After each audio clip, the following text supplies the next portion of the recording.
إنما المؤمنون الذين إذا ذكر الله وجلت قلوبهم وإذا تليت عليهم آياته زادتهم إيمانا وعلى ربهم يتوكلون سبحان الله بارين رب العالمين بلن إنما المؤمنون الذين إذا ذكر الله প্রকৃত মুমিন তারা যখন তারা আল্লাহর নাম নেয় অথবা আল্লাহর স্মরণ করে তখন তাদের অন্তর বিগলিত হয়ে যায় সুবহানাল্লাহ পড়েন।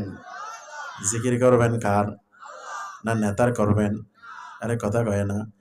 একটু আগে একটা ভিডিওতে দেখলাম এক ভাই বলছেন আমার ভাইরা নেতার নাম নিতে হলে ওযু করা লাগবে।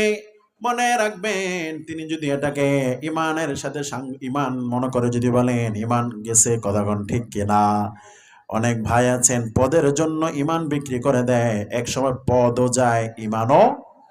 কষ্ট হচ্ছে না তো আপনাদের? আমি কি বুঝাতে পারতেছি আপনাদের? আমার ভাইরা রাজনীতি আগে না ইমান আগে? সবাই বলেন রাজনীতি আগে না ইমান আগে? ইমানকে রক্ষিত করে চলেন, ইমানের পথে চলেন। আমার প্রিয় ভাইরা সবাই তো আর রাজনীতি করে না, জীবন চলে কি চলে না, কিন্তু ইমান না থাকলে কবরের ভিতরে মায়ের আছে না নেই? এই জন্য যে কোনো মূল্যে আমরা ইমানকে টিকিয়ে রাখবো ইনশাল্লাহ পড়েন। রাজনীতির কথা বলতে গিয়ে যদি ইমান আমার চলে যায় সেই রাজনীতি আমার করার কোনো দরকার। এই জন্য অনুরোধ করবো আমার ভাইরা, অনুরোধ করে বলে যাব ও আমার কলেজার ভাইরা, লক্ষ্য করে ভাইরা, ইমান আছে যেখানে আমরা যাব সেখানে, কোরআন আছে যেখানে আমরা যাব ইনশাল্লাহ পড়েন। শুনবেন তো ইনশাল্লাহ? ইনশা ওয়াইদা তুলিয়াত আলাইহিম আয়াতুহু যাদাতহুম ঈমানা। কোরআনের আলোচনা শুনলে ঈমানটা বেড়ে যাবে। আর কোরআনের আলোচনা শুনলে আমার ভাইরা যাদের চুলকানি বেড়ে যায়, তাদের ভিতরে ঈমান নাই, জায়গা মতো মলম লাগিয়ে দিলে চুলকানি বন্ধ হয়ে যাবে। কথা বলুন ঠিক কিনা? টুন্ডা মার্কা উল্লুকা পাটা কিছু নাস্তিকেরা ঈমানের বিরুদ্ধে কথা বলে, আলেমের বিরুদ্ধে কথা বলে, কোরআনের বিরুদ্ধে কথা বলেছে বিগত বছর। প্রকাশ্যে যদি নাস্তিক কয়েকটাকে ফাঁসির কাস্টে ঝুলানো যাইত, অন্য সব নাস্তিক ঠান্ডা হয়ে যাইত।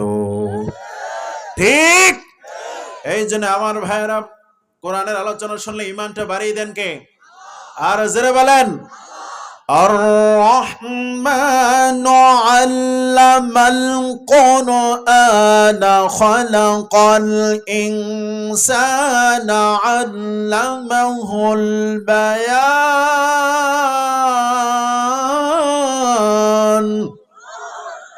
মজা আছে না নাই? আছে না নাই? হাজারো টাকা দিয়ে, লক্ষ লক্ষ টাকা দিয়ে কোরআনের কথার মজাটা খুঁজে পাওয়া যায় না। কথা বলেন ঠিক কিনা? এই জন্য যতদিন পৃথিবীর বুকে আমরা বেঁচে থাকবো কোরআন সুন্নাহর পক্ষেই থাকবো ইনশাআল্লাহ পড়েন। রাজি আছেন তো ইনশাআল্লাহ? আমি আপনাদের সামনে আজকে সূরাতুল আলাক থেকে দুইটি আয়াত তেলাওয়াত করেছি। দ্বীনি ইলম শিক্ষার গুরুত্ব নিয়ে কিছু কথা বলবো ইনশাআল্লাহ পড়েন। শুনবেন? চলে যাবেন? কে কে চলে যাবেন হাত তোলেন। মাশাআল্লাহ, মারহাবা পড়েন। Thank you very much. সবার জন্য প্রাণ ভরে দোয়া করে আল্লাহ সবাইকে কবুল করে বলেন আমিন। আমার আল্লাহ কোরআনুল কারীম সূরাতুল আলাকে প্রথম 1 থেকে 5টি আয়াত আমার ভাইরা কোরআন নাজিল করেছেন। শুরুতে 5টি আয়াত দিয়েছেন, তার মানে শিক্ষানীতি শুরুটা আল্লাহ চেয়েছেন। কোরআন যখন নাজিল করেছেন, নাজিলের শুরুটা ছিল শিক্ষানীতির ব্যাপারে। শিক্ষা ভালো সব ভালো, শিক্ষা খারাপ সব খারাপ। ঠিক আজকে যারা দুর্নীতি করেন আমার ভাইরা, যারা খুনাখুনি করে, বিগত সময়ে যারা খুনাখুনি করেছিল, আলেমদের বিরোধী ছিল, ইসলামের বিরোধী ছিল, একমাত্র দোষ হচ্ছে শিক্ষা। কোরআনের শিক্ষা পায় নাই, এই জন্য আলেমের বিরুদ্ধে কথা বলতো। কোরআনের শিক্ষা পাইলে কখনো আলেম মাদ্রাসার বিরুদ্ধে কথা বলতো না। ঠিক কিনা বলেন? এই জন্য আমার সাথে পড়েন আউযু বিল্লাহি মিনাশ শাইতানির রাজিম বিসমিল্লাহির রহমানির ইকরা বিসমি রাব্বিকাল্লাযী খালাক খালাকাল ইনসানা মিন আলাক ইকরা ওয়া রাব্বুকাল আকরামুল্লাযী আল্লামা বিল কলাম আল্লামাল ইনসানা মা লাম ইয়ালাম। সুবহানাল্লাহ বলেন। রব্বুল আলামিন মনোযোগ আছে? মনোযোগ আছে না গেছে? রব্বুল আলামিন বলেন ইকরা বিসমি রাব্বিকাল্লাযী খলাক, পড়ো তোমার প্রভুর নামে যিনি তোমাকে বানাইছেন শুক্রকীট থেকে, আলাক থেকে বানিয়েছেন, রক্তপিণ্ড থেকে আমাদেরকে বানাইছেন একমাত্র তিনি কে? আমাদের বানাইছে কে? না নেতা বানাইছেন, পীর সাহেব বানাইছেন? তাহলে নেতার জন্য তো প্রশংসা কেন, পীরকে সেজদা কেন? আমার ভাইরা প্রশংসা তো ওই রবের জন্য করবেন, আমার ভাইরা গুণগান তো রবের গাইবেন, সেজদা তো সেই রবকে দিবেন যে রব আমাকে আপনাকে বানিয়েছেন তিনি কে? সুবহানাল্লাহ পড়েন। রব্বুল আলামিন বলেন গোলাম আমি তোদেরকে বানাইছি মাটির নির্যাস থেকে। আল্লাহু আকবার। ওয়ালাকাদ খলাকনাল ইনসানা মিন সুলালাতিন মিন তিন সুম্মা জাআলনাহু নুতফাতান ফি করারিম মাকিন। আল্লাহু আকবার। রব্বুল আলামিন বলেন গোলাম আমি মানব মণ্ডলী বানাইছি মাটির নির্যাস থেকে, এরপরে আমি আল্লাহ এটাকে শুক্রকীট করে মায়ের নিরাপত্তার আধারে আমি স্থাপন করে দিয়েছি।